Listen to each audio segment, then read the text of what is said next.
কে তরমুজ ঘন্ট শেখাবো।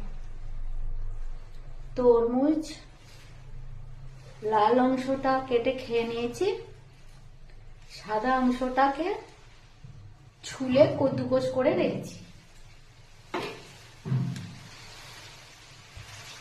তেল দিয়ে দিলাম,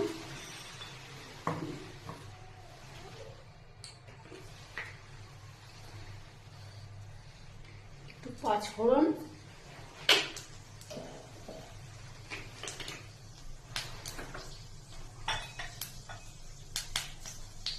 দুটো শুকনো লঙ্কা,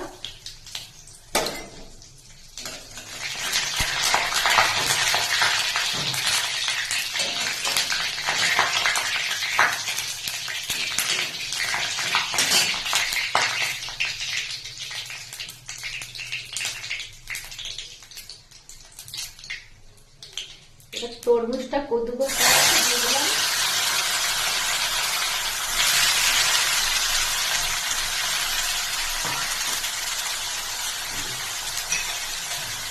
কাঁচা লঙ্কা দিয়ে দেবে,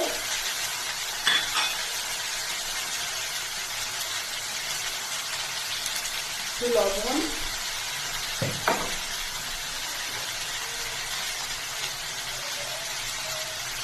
হলুদ,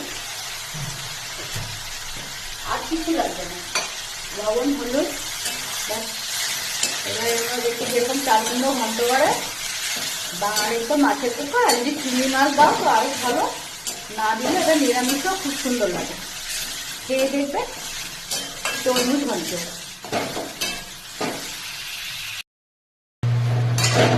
তরমুজ ঘন্ট হয়ে গেল, নামিয়ে দেবো। দেখো একবার খাবে তো আর তরমুজের সাদা অংশ তোমরা ফেলবে না। খেয়ে আমাকে বলবে, একবার রান্না করে খেয়ে দেবো আর কমেন্ট করে বলো কেমন লাগছে। ঠিক আছে।